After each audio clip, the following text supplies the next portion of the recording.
आप सबों को नमस्कार, जय मसीह, शालोम। आप लोग कैसे हैं? लॉकडाउन का टाइम में हम लोग घर में बैठे हैं और परमेश्वर का अनुग्रह में रह रहे हैं, भले चंगे हैं, इसके लिए धन्यवाद हो। अभी मैं आप लोगों के बीच में ऑडियो के द्वारा परमेश्वर का वचन से बातचीत करने चाहता हूँ और उत्साहित देने चाहता है। आइए हम लोग आज का वचन को शुरू करें। जिसके पास नहीं है सुन लें और जो इसके पास है पढ़ लें। इब्रानियों की पुस्तक 5 अध्याय 11 से 14 तक किसी को मिला? पढ़िए। इब्रानियों 5 अध्याय 11 पद से 14 तक। इसके विषय में हमें बहुत सी बातें कहनी है जिनका समझना भी कठिन है, इसलिए कि तुम ऊंचा सुनने लगे हो।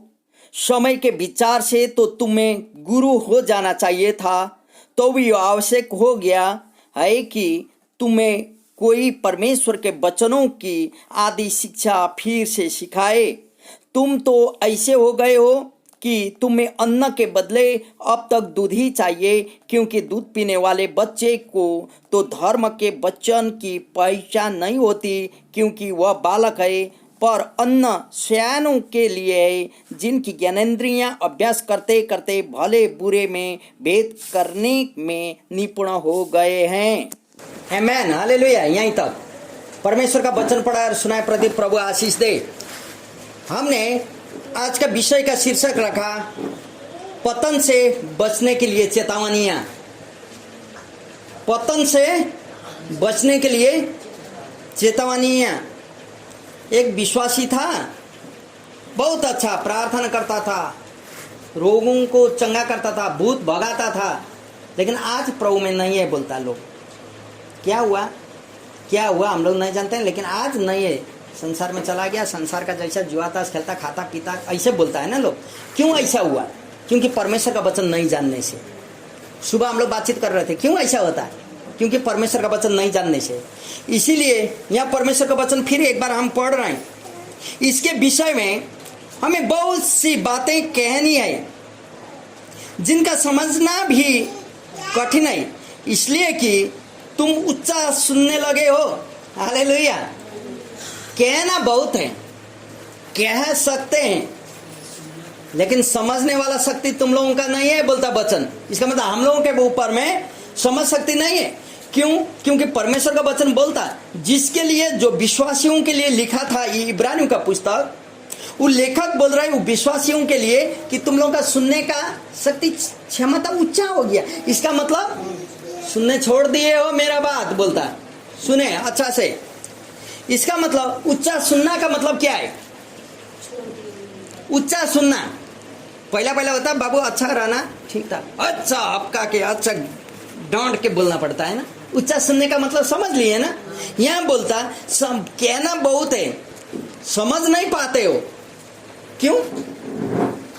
क्योंकि मेरा बात को सुनने छोड़ दिए वो बोलता। लेकिन नीचे फिर 12 पद में देखिए, समय के विचार से तो तुम्हें गुरु हो जाना चाहिए था, तो भी यह आवश्यकता हो गया है कि कोई तुम्हें परमेश्वर के वचनों को आदि शिक्षा फिर से सिखाए। तुम तो ऐसे हो गए हो कि तुम्हें अन्न के बदले में अब तक दूध ही चाहिए। हालेलुया। अभी तक समय का बावजूद, समय का अनुसार हम लोग को होना चाहिए था क्या? शिक्षक। क्या होना चाहिए था? गुरु। वचन क्या बता रहा है? गुरु होना चाहिए था। लोग हम लोगों के साथ पूछते थे समय के अनुसार, क्योंकि इतना समय हम लोग प्रभु के साथ गुजार चुके हैं, प्रभु का अनुभव हम लोग ले चुके हैं, हम लोग गवाही दे रहे हैं, यीशु के नाम में प्रार्थना करने से चंगा हो रहे, बोल रहे हैं ना हम लोग। मेरा पड़ोसी मुझे पूछ रहे, लेकिन यहाँ क्या बोलता है? गुरु बनना था, लेकिन अभी भी वचन का आदि शिक्षा देना पड़ता है। यीशु प्रभु है। आपके लिए बहन यीशु मारा गया, आपके लिए बहन यीशु मुर्दों में से जी उठाए, अभी भी बोलना पड़ता। क्यों? क्यों परमेश्वर का वचन ऐसा कहता है? क्योंकि हम लोग शरीर यहाँ है, मन दूसरा जगह में होता है। 10 साल हो गया, 15 साल हो गया, 20 साल हो गया, 5 साल हो गया, वचन एक बार भी पढ़ा नहीं है।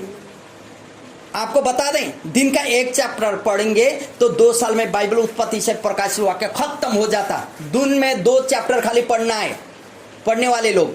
लेकिन यहाँ बोलता मैं मसीह में इतना दिन से हूँ, यहाँ जाता हूँ वहां जाता हूँ, लेकिन वचन एक भी चैप्टर पढ़ा नहीं है। तो आशीष कहाँ से आता? एक बच्चा को देखिए, बच्चा ना है, ये भी बच्चा है थोड़ा बड़ा, इसको डांट सकते हैं। ये बच्चा को देखिए, ये क्या खाएगा? भात, मकई, जो हम लोग भाजी करते हैं, पॉपकॉर्न खाएगा, थोड़ा बहुत खाता है, लेकिन हम लोग का जैसा पचा नहीं सकता। लेकिन उसको क्या चाहिए? दूध। लेकिन एक विश्वासी जो अभी भी बोलता बाबू मेरे लिए प्रार्थना करते रहो, मेरे लिए कर दो, मेरा बेटा के लिए कर दो, मेरा नाती के लिए, मेरा पोते के लिए, मेरा पति के लिए, मेरा हर एक चीजों के लिए हम लोग बोलते रहते हैं। तब तो हम लोग बच्चे हैं कि बड़े हैं? वचन किसके लिए कह रहे? पतन किसका होता है? मैं नेपाली में एक कहावत है, मैं खाऊं मैं लाऊं सीखे सैल मौज मजा मैं करूं, बोलकर दांत पीसने सारा लज्जित हो जाते हैं, बोलता है। हम लोग का भाषा में कहावत है। इसका मतलब आपके लिए मैं प्रार्थना नहीं करता हूं, खाली आपके लिए करते रहना, आशीष होगा नहीं। इसलिए ये लेखक जिसके लिए भी लिखा है इब्रानियों का पुस्तक अच्छा से लिखता है। समय तो इतना हो गया, तुम लोगों को गुरु बनना चाहिए था, दूसरों के लिए सिखाना चाहिए था, लेकिन अभी भी तुम लोगों को सिखाना पड़ रहा है। इसका मतलब क्या है?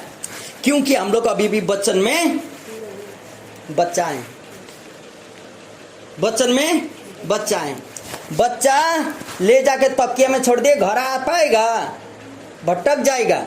क्यों हम यहाँ पतन से बचने के लिए चेतावनियां सब्जेक्ट रखें? यही है, जब तक हम लोग वचन को आदि शिक्षा को नहीं समझ पाते हैं तब तक हम लोग भटक जाते हैं। यदि नहीं भटकना है आप और मुझे, तब तो वचन के ज्ञान को हासिल करना होगा, तब तो दूसरा के लिए प्रार्थना शुरू करना होगा। हालेलुया। तो फिर यहां बोलता, सुनिएगा, वचन का दूध, इसका मतलब आदि शिक्षा। अभी भी यीशु प्रभु है बोलना पड़ता। हम लोग बोलते हैं ना, मैं तो मसीह परिवार में पैदा हुआ हूं।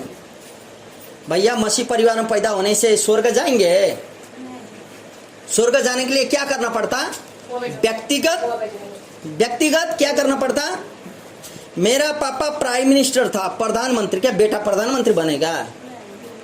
नहीं ना। पढ़ना है, उस लेवल में जाना है।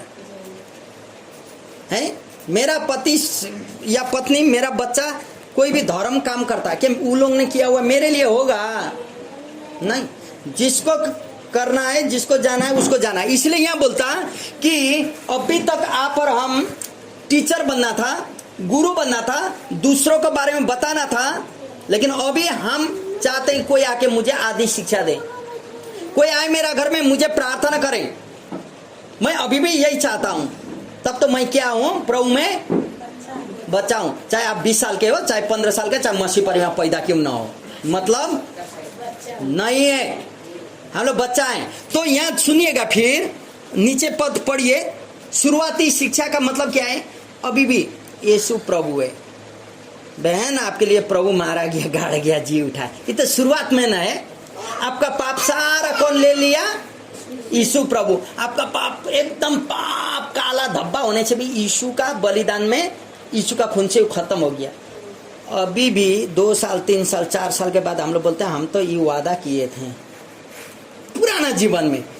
शिक्षा आदि में है ना, मालूम है यीशु का खून से काला पाप भी सफेद हो जाता, किया हुआ वादा दूसरा के साथ खत्म हो गया, तो भी मन में यह होता, तो भी हम लोग को डाउट होता, हम तो नमक वाला चाय पी लिए, फास्टिंग या उपवास हम रह नहीं पाए भैया, क्योंकि हमने चाय पी ली है। मेरे प्रियो, परमेश्वर के साथ बातचीत करने के लिए, परमेश्वर के साथ संगति करने के लिए, चाहे आप नमक चाय पिए, चाहे कुछ खाएं, चाहे उपवास में रहें या न रहें, मतलब नहीं, लेकिन आपका संबंध परमेश्वर के साथ मिलाना होगा। आप भूखा रहें या प्यासा रहें, वो आत्मिकता में अपने आप को बढ़ने के लिए। लेकिन आज मैंने यहाँ सब्जेक्ट दिए चेतावनियाँ, पतन से बचने का चेतावनी में। यदि आप अपने आप को पतन से बचने चाहते हैं तो परमेश्वर के साथ आज से ही बाइबल अध्ययन शुरू कीजिए, प्रार्थना शुरू कीजिए, एक दूसरा के साथ संगति कीजिए, तब तो आप वो पतन से बच सकते हैं। प्रभु आपको आशीष करे, अनुग्रह करे। प्रभु का अनुग्रह में आप और मैं सदा सर्वदा रहें।